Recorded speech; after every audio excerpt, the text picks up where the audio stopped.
Udah pernah ngerasain sakit nikmat belum? Belum, karena belum ridho. Karena belum terima. Orang yang mengalami yang buruk, dia tidak merasakan perhatian Allah saat dia mengalami takdir buruk, itu karena dia belum menerima takdirnya. Ya, karena kita berburuk sangka kepada Allah, Allah pun tambah jahat. Bukan jahat sebenarnya. Yang jahat itu pikiran kita. Ana inda dhanni abdi. Karena engkau berpikir jahat kepada Allah, apapun yang terjadi padamu, engkau merasa Allah itu jahat.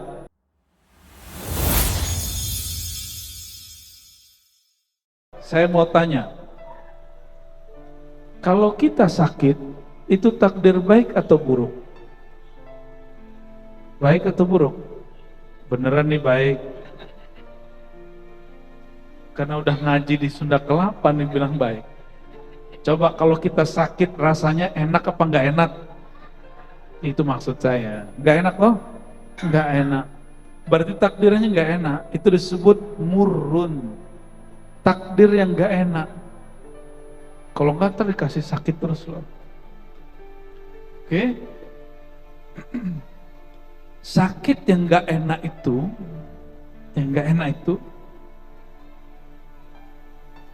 hati-hati. Saya mau pelan-pelan nih masuknya. Dengan sehat yang enak itu sifat kita atau sifat Allah? Tabiat kita sehat sakit itu atau Allah yang sehat sakit? Tabiat kita. Jadi yang sakit itu, yang merasa sakit itu kita, yang merasa sehat itu kita.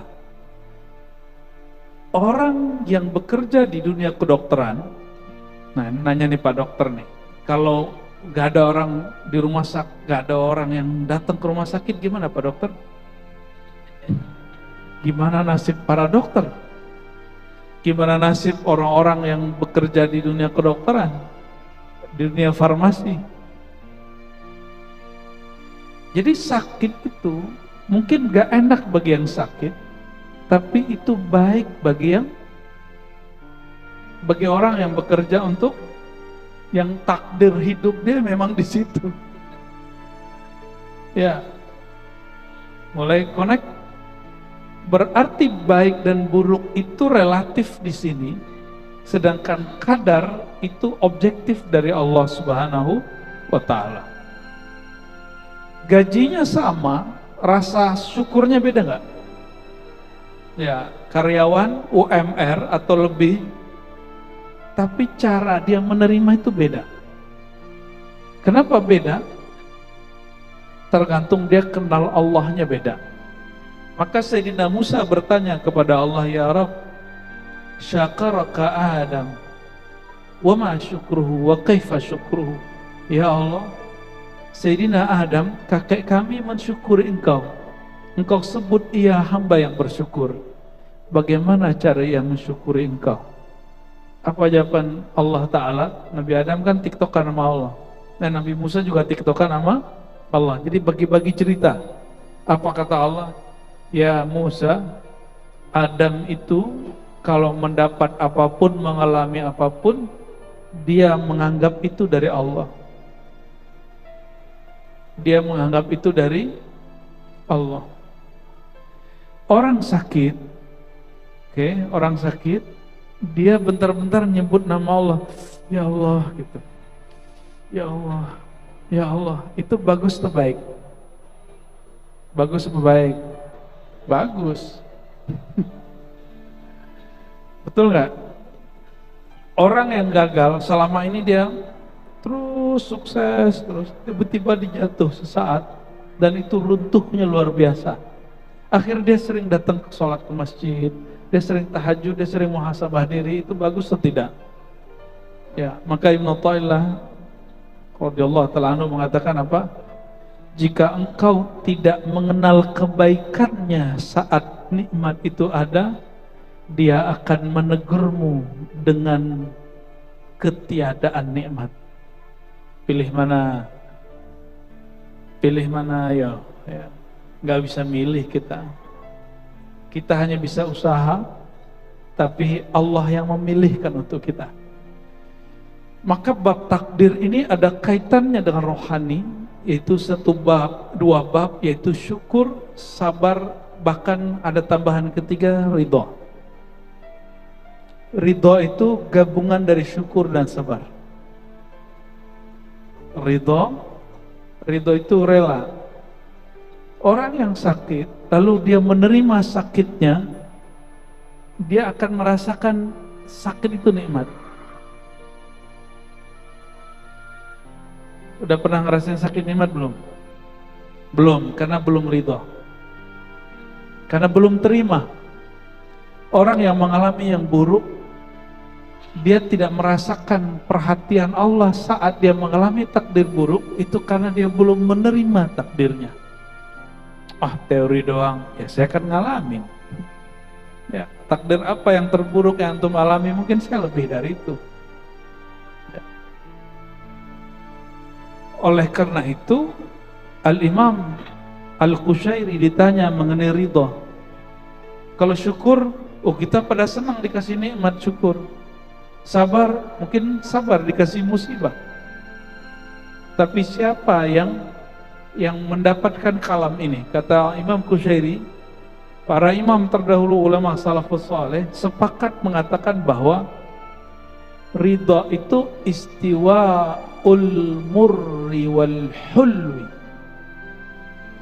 Ketika takdir pahit, manis, baik, buruk, sehat, sakit, gagal, sukses tidak merubah rasa bertuhanmu kepada Allah, itu baru disebut ridha. Gimana? Maka tips orang sehat dari sakitnya sakit. Nah, apa itu? Ternyata sakit itu beda dengan rasa sakit. Paham? Sakit itu beda dengan rasa sakit. Gagal itu dengan rasa gagal beda. Orang gagal banyak, tapi dia tidak merasa gagal. Oke? Orang sakit banyak, tapi dia tidak merasa sakit. Itu orang yang menerima takdir. Maka bagi siapapun yang sedang mengalami sakit, coba terima sakitnya. Siapa yang pernah mengalami gagal atau sedang rugi, sedang tidak baik nasibnya, katakan, ya Allah, aku ridha dengan apa yang terjadi pada diriku. Sebagaimana engkau katakan, famin nafsik, itu salah diriku, bukan salah engkau. Pakaikan adab kepada Allah, biar Allah kemudian juga memakaikan adabnya kepada kita. Ya, karena kita berburuk sangka kepada Allah, Allah pun tambah jahat. Bukan jahat sebenarnya, yang jahat itu pikiran kita. Ana inda dhanni abdi. Karena engkau berpikir jahat kepada Allah, apapun yang terjadi padamu, engkau merasa Allah itu jahat. Jadi tiap hari kita mikir Allah jahat, Allah jahat. Ya, itu. Padahal Allah selalu baik. Gak usah jauh-jauh. Punya tetangga, kita nggak senang sama dia senyum. Tersinggung nggak? Ya, dia senyum, kita tersinggung. Nyengir gitu. Dia nganterin makanan, hadiah misalnya, berbagi. Kita coba, makanan gak enak begini dikasih sama kita. Ya, udahlah dikasih, protes. Nah, sifat kita begitu.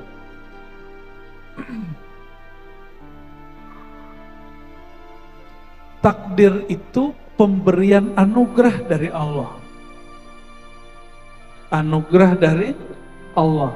Namun kita menerimanya, ada yang indah, ada yang ridha, ada yang tidak ridha. Maka yang disebut takdir baik, orang yang menerimanya dengan ridha. Ini bagi ahlul qulub, ya, orang yang ahli kolbu, menganggap takdir baik itu yang diridhai oleh kolbu. Meskipun kata orang itu buruk, tapi di kolbu dia indah. Yang disebut takdir buruk, itu adalah sesuatu yang tidak diridhai oleh si hamba. Padahal yang dari Allah semuanya baik. Semua dari Allah pasti baik. Semua dari Allah rahmatun wa mauhibatun. Ya.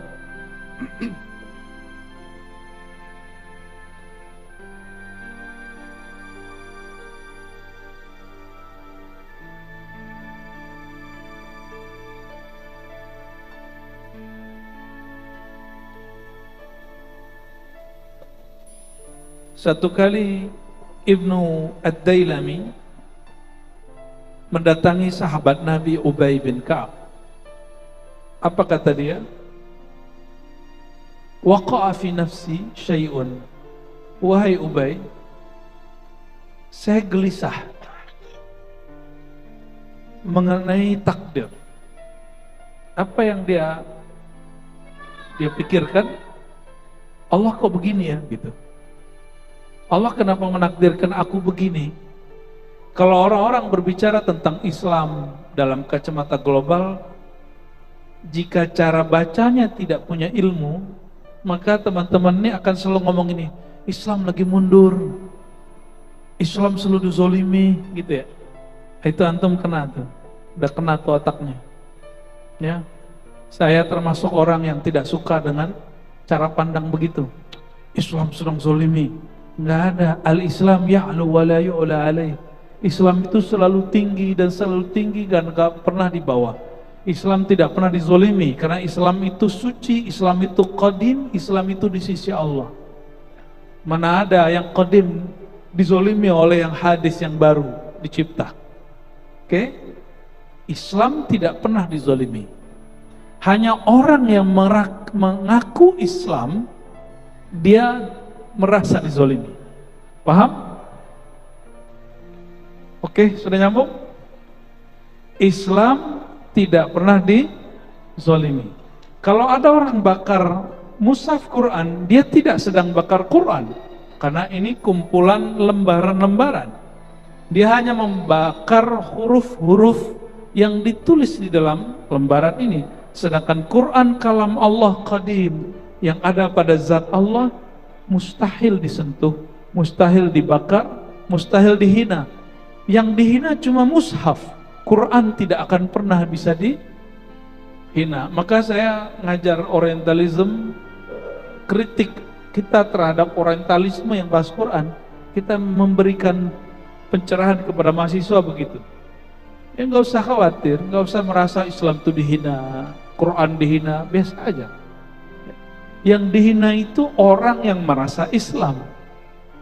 Oke?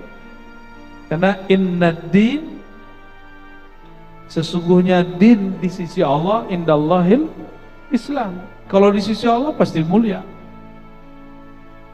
Nah, jadi tolong diubah konsepnya. Islam tidak pernah hina, tidak pernah kalah, tidak pernah mundur. Islam tetap tinggi. Orang Islamnya yang mundur, orang yang merasa berislam tapi dia tidak serius berislamnya, itu yang mundur, itu yang gagal, itu yang tidak maju. Di masa Rasulullah SAW menyebar Islam di Mekah, di Madinah, kita di Indonesia belum ada, di negeri Indonesia belum ada Muslim Indonesia. Ya, jangan merasa memiliki Islam. Islam itu memiliki Allah. Ya, kita ini hanya sedang memantaskan diri untuk Islam. Dan semoga Allah memandang kita pantas untuk Islam. Amin ya rabbal. Itu yang disebut wala tamutunna illa wa antum muslimun. Jangan kamu mati kecuali engkau memantaskan dirimu dengan al-Islam. Apa makna al-Islam? Berserah diri, total menyerahkan diri, menerima diri di hadapan Allah Subhanahu wa taala. Orang ini bertanya, Ibn Dailami, wahai Ubay, aku galau masalah takdir. Apa jawaban Ubay?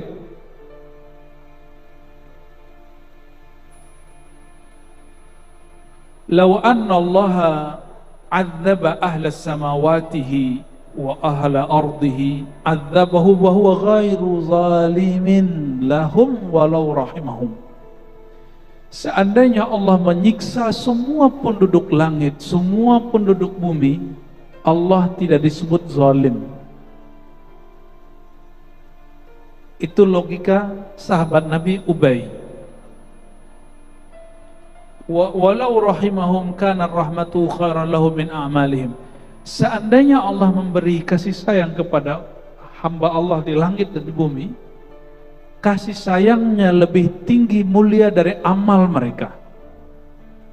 Oke, lau anfaqta misla uhdin dhahaban fi sabilillah ma taqabbalahu Allah minka hatta tu'mina bil qadar. Seandainya engkau punya harta segunung Salak, segunung Gunung Gede, Bogor, apalagi Gunung Rinjani, lalu kamu infakkan semuanya di jalan Allah, tapi engkau tidak percaya dengan masalah ini, takdir, amalmu tidak diterima. Amalmu tidak diterima. Maka saya khawatir kepada orang yang berjuang dalam pergerakan Islam, lalu mengatakan, jika kita sudah tidak sanggup berusaha, itu baru takdir. Saya khawatir orang ini gak diterima perjuangannya di sisi Allah Subhanahu wa ta'ala, tidak diterima amalnya di sisi Allah. Kita karena sayang kita sampaikan ini, tapi dia salah paham sama kita ya. Ternyata masih ada kelompok Qadariyah sampai hari ini di Indonesia, dan ormasnya sudah dibubarkan. Summa laqitu, apa kata beliau, wa ta'lam anna ma asabaka lam yakun liyukhti'ak wa ma akhfaka lam yakun liyusibak lahu mutta ala ghairi dzalik la dakhaltan nar. Orang yang mati dalam keadaan tidak percaya takdir, dia akan mati disiksa dalam neraka. Bahkan sebelum dia masuk neraka dia sudah disiksa. Apa siksaannya? Orang yang tidak terima takdirnya, dia tersiksa. Betul nggak? Coba tadi sakit dengan rasa sakit, yang tidak terima sakit, maka dia merasa sakit sekali.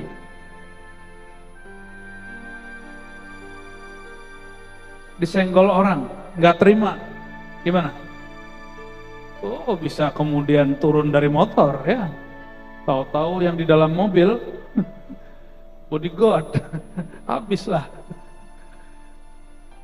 Sama juga ya, takdir perempuan ya.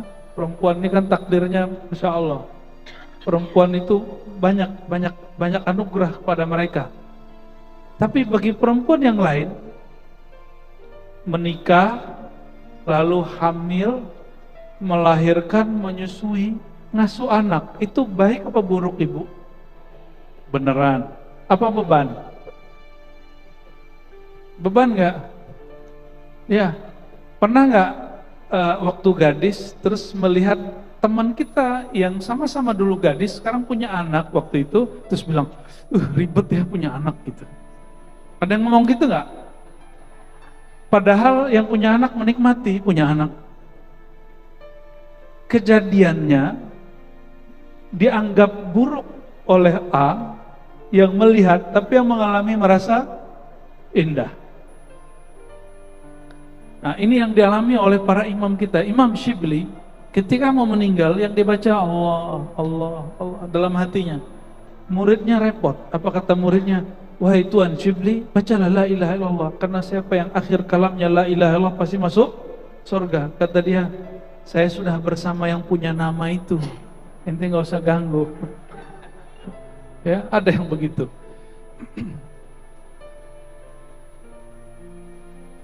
Lalu sahabat orang ini Ibn Dailami nggak puas ke Ubay, dia datang ke Ibnu Mas'ud. Ibnu Mas'ud ngomong yang sama. Datang kepada Zaid bin Sabit yang lebih muda, Zaid bicara yang sama.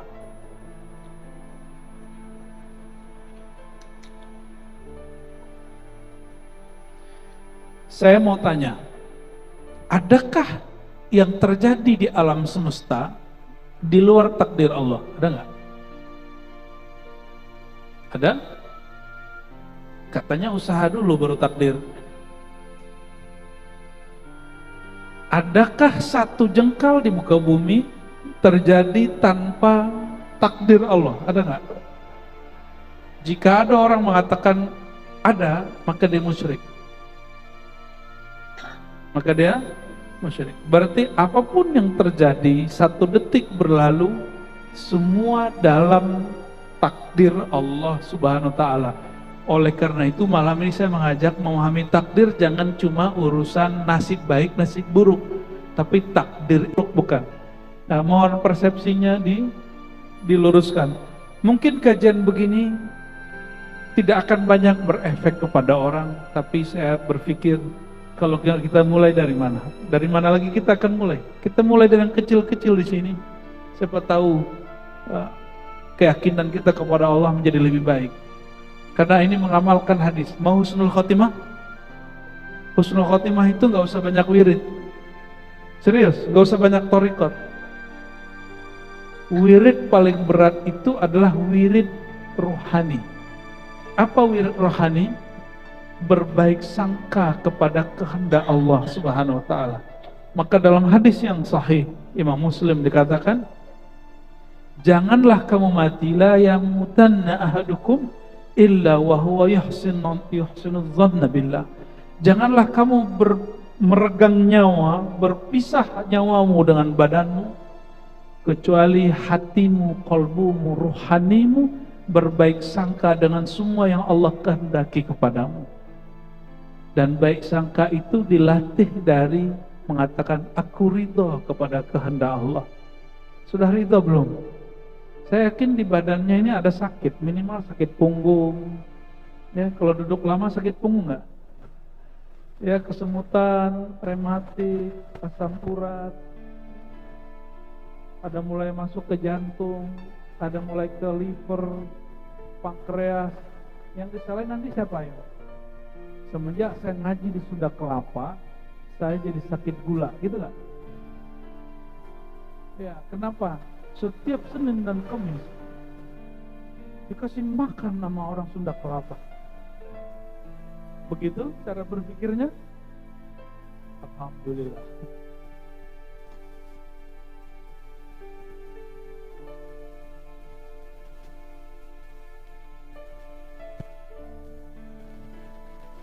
Banyak orang berpikir takdir itu cuma 4. Ada kan yang ngomong gitu kan? Apa aja tuh? Rezeki, amal, ajal, baik buruk, begitu ya? Saya mau tanya Bapak Ibu, 4 itu mencakup hidup kita atau bukan? Jadi ada seorang ustadz di kampung kita dulu, khotbah sudah 20 tahun bunyinya begitu. Apa kata dia? Tapi sekarang mau berubah. Takdir itu cuma 4, di luar itu nggak takdir. Terus ini salah paham. Ya, ada sebuah hadis yang menyebutkan bahwa inna ahadakum yujma' khalquhu, disebutkan di sini ya. Seseorang dimulai penciptaannya semenjak dia di dalam perut ibunya, di rahim ibunya. Lalu Allah kirim malaikat untuk menuliskan takdirnya. Disebutkan detail jadi situ 4. 1 rezeki, amal, ajal, baik dan buruk. Di luar ini bukan takdir, kata dia begitu. Coba cek ya. Rezeki mulai dari kita ada di perut ibu kita sampai hari ini, nafas yang kita hirup, bahkan air ketuban yang dulu diminum itu, dan makanan yang dikirim lewat plasenta, itu bagian dari rezeki Allah. Rezeki itu bukan hanya duit dan gaji. Dan saya sudah sering sampaikan, kalau gaji mungkin UMR atau 2 kali lipat atau tunjangannya sekian, atau ada orang yang berlipat-lipat, oke. Tapi rezeki bukan itu. Banyak orang yang gajinya 100 juta tapi dia nggak berangkat haji. Ada orang gajinya cuma 100 ribu tapi dia naik haji, Pak. Itu namanya rezeki. Maka rezeki beda dengan gaji. Kita sering menyampaikan ini supaya orang tidak mengerdilkan apa yang Allah beri. Bisa nafas? Masih ingat masa Covid? Waktu Covid masih ingat betapa mahalnya oksigen? Kami baru naik gunung, ternyata di gunung kalau sampai di titik tertentu itu oksigennya menipis. Betul ya? Oksigen menipis. Ngapain juga naik gunung ya? Tapi seru juga. Kita susah-susah naik, tapi karena hati itu enak, senang, takdir itu terasa indah. Ya, orang Barat filosofnya, ada satu orang filosof menganggap pernikahan itu awal perbudakan. Tapi di negeri-negeri timur seperti kita, pernikahan itu adalah awal kebahagiaan. Beda kan? Beda. Orang Barat itu sudah terlalu, hidupnya sudah terlalu apa ya? Egonya terlalu maju. Membuatin kopi tiap pagi itu dianggap perbudakan. Bekerja lalu hasilnya itu dibagi ke pasangan itu dianggap perbudakan. Nauzubillah min dzalik, ya. Tapi jadi filsafat loh itu. Ternyata nggak semua filsafat juga baik.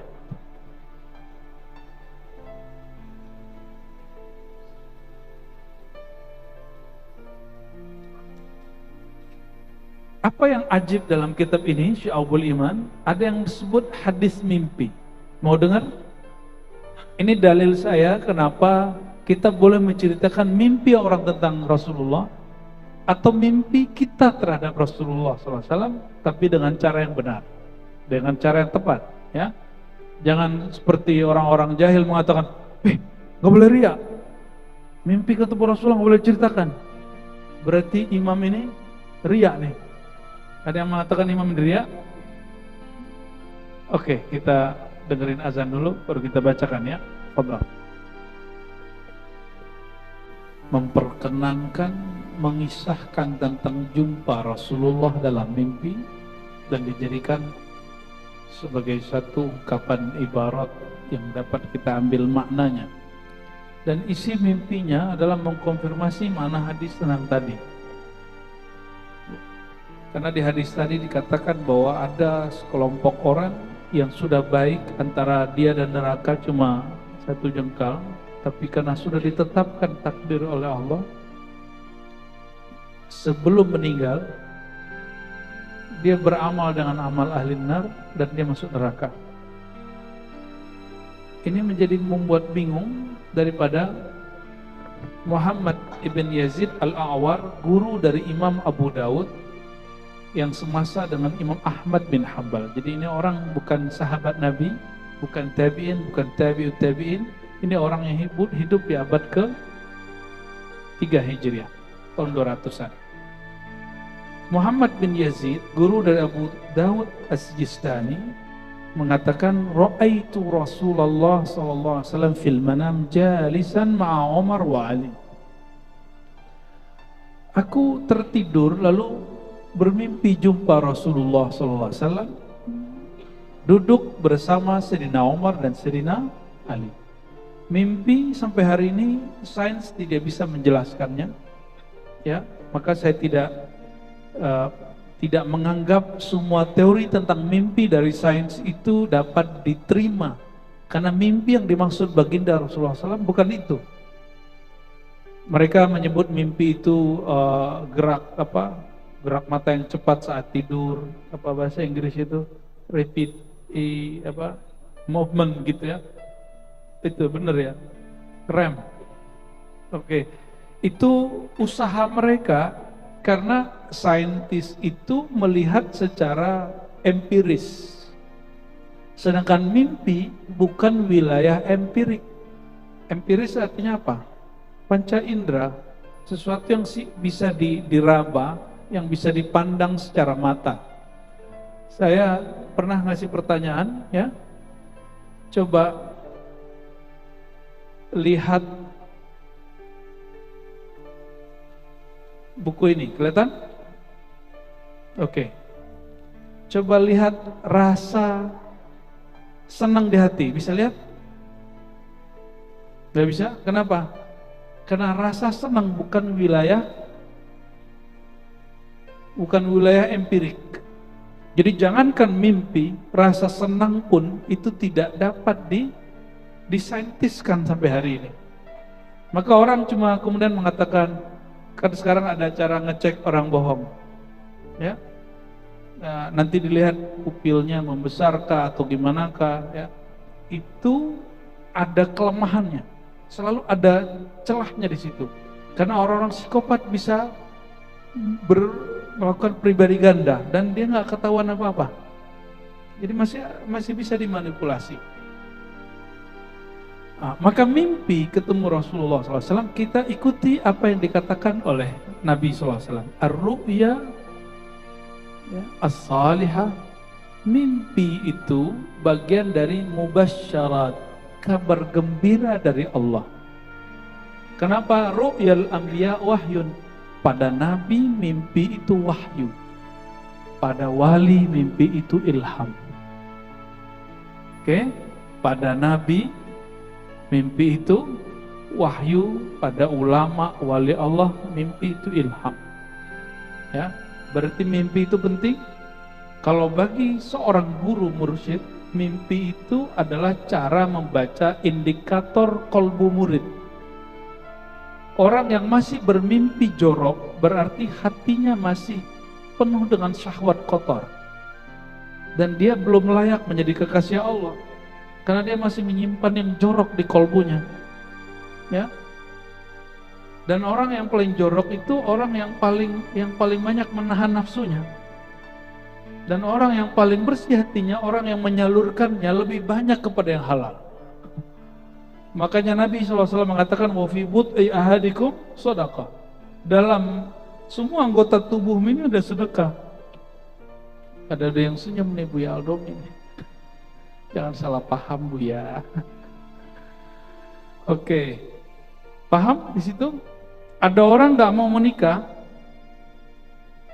lalu ketika melihat lawan jenis yang gagah atau cantik, terus dia ngeres, dia bersyahwat. Itu apakah lebih baik daripada orang yang menikah? Mana yang lebih baik? Dan dia menikah lagi. Begitu, ya. Tapi orang-orang akan berpikir apa? Enggak, yang baik itu yang tidak menikah. Rahib-rahib itu karena menahan itu bagi orang awam lebih baik. Rahib, orang suci, mesti dia tidak melakukan hal-hal yang beginian. Itu persepsi orang awam. Tapi Rasulullah SAW tidak begitu. Ya. Nah, jadi cara ngecek kolbu seseorang itu oke atau tidak, itu mimpinya apa. Jadi mimpi itu Allah ciptakan bukan sia-sia. Oke, jadi tidak ada namanya bunga tidur bagi seorang guru. Nah, yang ada antumnya halu. Apa kata beliau? Aku bermimpi ketemu Nabi SAW, Sayyidina Umar, Sayyidina Ali, dan bertanya tentang hadis Abdullah bin Mas'ud. Jadi bisa konfirmasi ilmu dalam. Jadi dia dalam mimpi aja nanya ke Rasulullah, apalagi kalau lagi jaga. Antum kira-kira kalau mimpi ketemu Nabi ngapain? Belum tahu kan? Orang ini kalau ketemu Nabi dia udah bilang, saya kalau ketemu Rasulullah saya mau nanya hadis ini. Ini orang ini. Dan benar dia mimpi ketemu Rasulullah SAW dan menanyakan hadis itu. Lalu Nabi SAW menjawab bahwa ini adalah bab takdir. Ya. Fa'adaha thalasan ghafarallahu lil amas.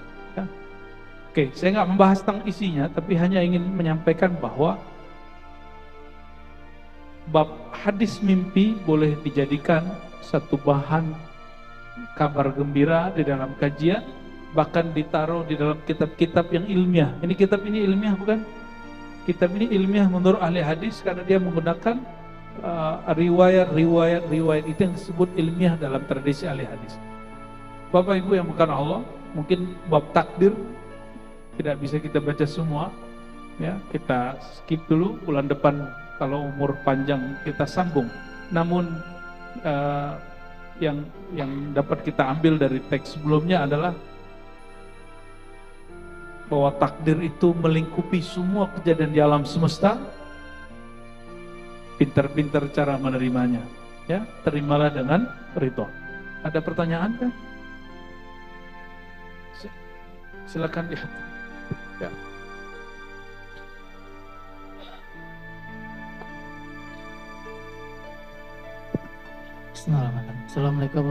Assalamualaikum warahmatullahi wabarakatuh.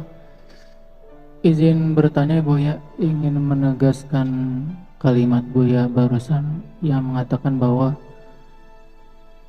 tanamkan buat kita semua bahwa segala hal-hal yang baik itu datangnya dari Allah, takdir ya.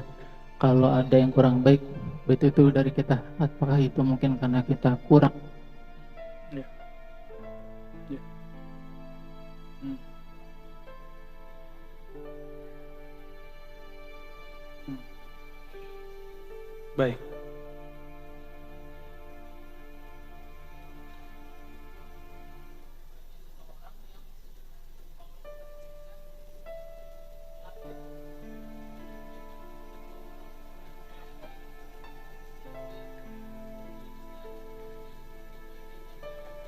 Oke.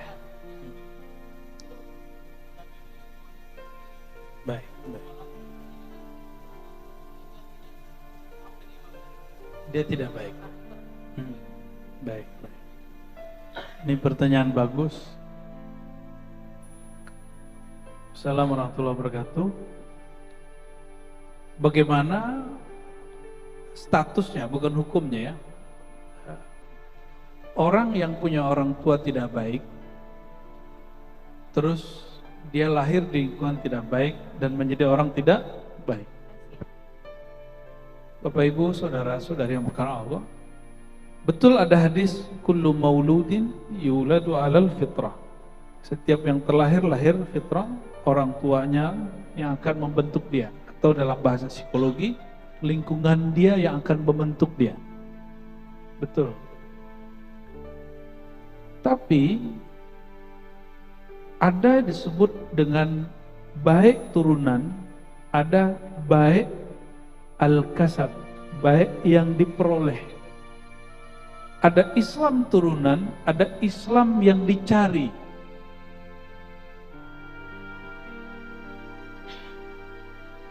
Maka di Quran kata usaha mencari itu disebut dengan kasab. Ya, kata kasab muncul di ayat apa? Al-Baqarah ayat berapa? Gimana bunyinya? Hah?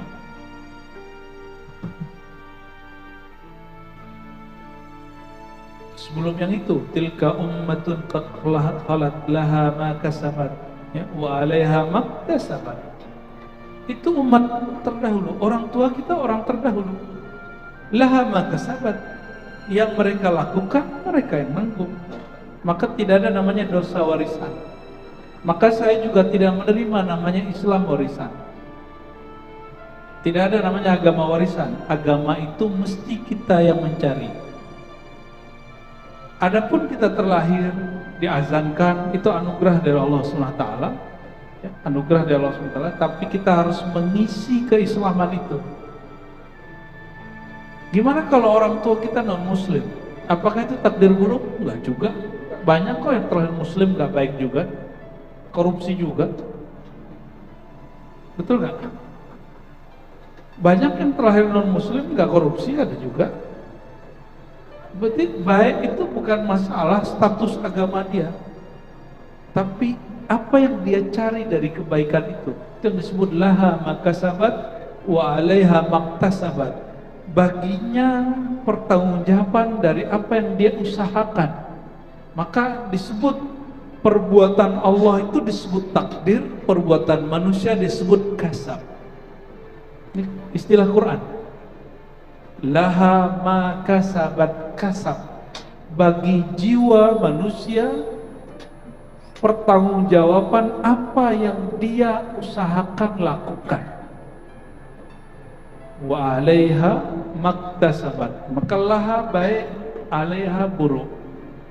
Kebanyakan ulama begitu, walaupun ditentang oleh imam yang lain. Tapi Imam Razi mengatakan benar, laha usaha yang buruk baik, 'alaiha usaha yang buruk. Oleh karenanya, ketika ada seseorang lahir di keluarga yang kurang baik, yang pertama saya mengatakan begini, kok tega ya anaknya bilang orang tuanya nggak baik? Ya, gimana? Sayyidina Musa lahir dari ibunya, tapi besarnya di mana? Lahir di mana? Istana. Dan ayah angkatnya siapa? Fir'aun, Taghut zaman itu. Apakah dia jadi jahat? Oleh karena itu Allah mengatakan, wahai Musa, izhaba, berangkatlah kepada Fir'aun, wa qulu lahu qawlan kalimah, wa qula lahu qawlan layyina, katakanlah kepadanya kata-kata yang lembut. Sampai begitu. Salah satu kata yang lembut, jangan bilang orang tua kita jahat, jangan bilang orang tua kita tidak baik. Emang kita sudah baik, ya. Jadi salah satu adab anak adalah tidak menyebut orang tua dia jahat atau tidak baik, walaupun mereka emang jahat dan tidak baik. Oke? Nah, Sayyidina Musa dilarang mengatakan itu dan selalu diperintah oleh Allah, qaulan layyina, kata-kata yang lembut, kata-kata yang kamu mengalah. Oke? Itu bukan orang tua asli loh, itu cuma orang tua angkat. Orang yang merasa dia tandingan Allah Subhanahu wa taala, bahkan Allah pun mengatakan katakan yang baik kepadanya. Ya. Ini baru cuma beda yasinan maka yasinan, kita nggak yasinan, orang tua yasinan kita udah bentak-bentak. Ya, ada yang begitu kan hari ini? Ya, kalau Mas kayaknya enggak sih. Ya. Sudah banyak begitu hari ini. Orang tuanya dengerin musik. Saya itu maksudnya, ya. Itu kasetnya saya buang dulu itu. Ya, almarhum bapak saya itu paling paham. Tapi kayaknya doa beliau. Jadi selama lebih dari 3 tahun, setiap kali ada kaset dibeli bapak saya buang belakang. Belakang itu ada kali tua, kita buang. Sore saya buang, besok pagi beliau pungut. Pagi saya buang, sorenya beliau pungut. Dan nggak pernah marah, saya dibiarin aja. Ternyata doa beliau, kita ketemu guru yang baik. Alhamdulillah rabbil alamin. Ya, rahimallahu walidaina. Amin. Ya. Ada lagi pertanyaan? Cukup? Satu pertanyaan dari TikTok Live Masjid Agung Sunda Kelapa dari saudara Fulan. Ya. Apa perbedaan zikir khafi, sir dan zikir zahir? Mana yang lebih baik? Innahu ya'lamus sirra wa akhfa. Dalam Al-Quran Allah mengetahui yang sir dan rahasia dan yang lebih rahasia lagi namanya akhfa. Ya, ada Qurannya, ada ayatnya. Ya. Juga ada ya'lamul jahra, Allah mengetahui yang jahar. Nah, zikir itu adalah proses mengingat Allah Subhanahu wa taala. Lidah itu tidak mengingat, dia cuma menyebut.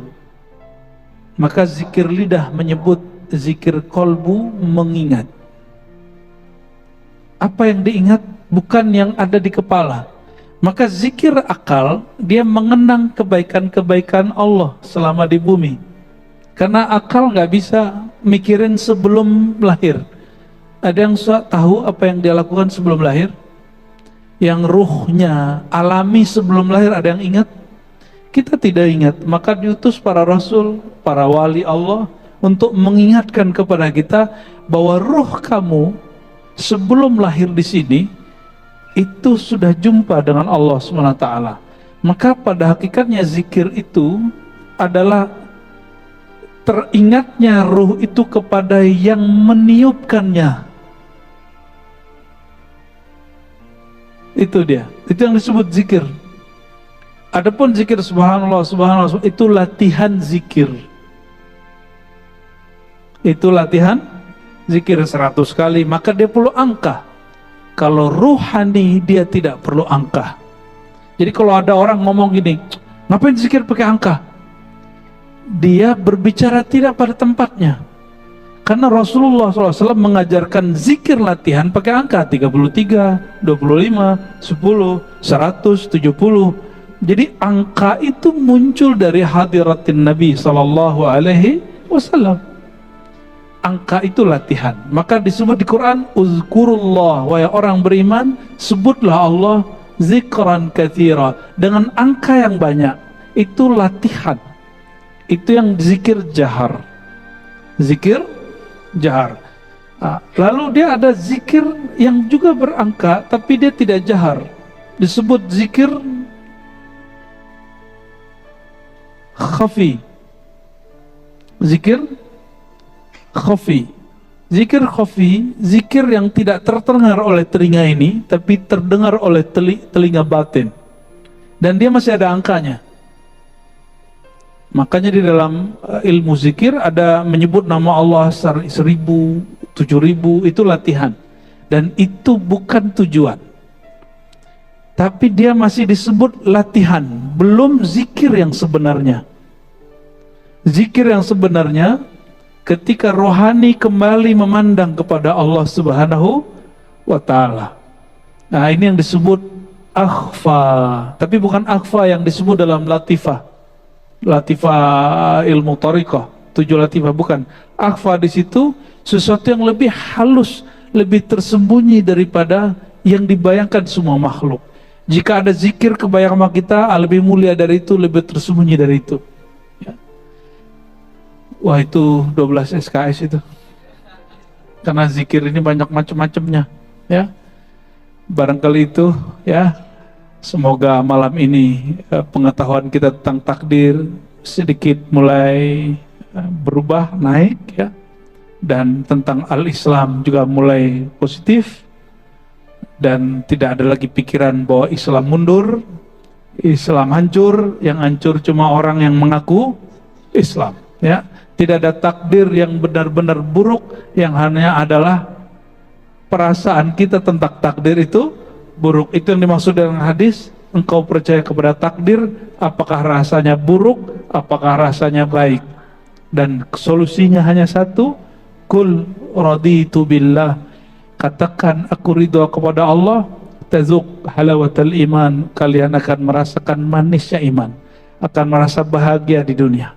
Baik, kita tutup dengan doa. Allahumma sholli ala sayyidina Muhammad. Allahumma ya rahman rahim, ya qadir ya qadir ya qadir, ya rabbal maqadir, ya Allah yang maha mentakdirkan kami. Sholli ala sayyidina Muhammad, sampaikan salam kami kepada Nabi Muhammad sallallahu alaihi wasallam. Allahumma altuf bina fi maqadirika, ya Allah engkau yang maha menentukan kadar hidup kami, kadar nasib kami. Lembutkanlah takdir engkau pada kami, ya Allah. Ya Allah, kami yakin semua yang engkau kehendaki itu baik, namun hati kami kadang yang tidak baik. Maka ya Rabb, aslih lana syu'unana, aslih lana qulubana, aslih lana asrarana, aslih lana arwahana. Maka mohon ya Allah, perbaiki jiwa kami, perbaiki batin kami, perbaiki kolbu kami, sehingga ketika engkau berkehendak apapun, kami memandangnya itu suatu hikmah yang luar biasa, suatu ketentuan yang ada anugerah di dalamnya. Allahumma ya Allah, qina syarra ma qadait. Jika memang ada takdir yang buruk dalam persepsi kami, tolong menjaga kami dari semua takdir yang buruk.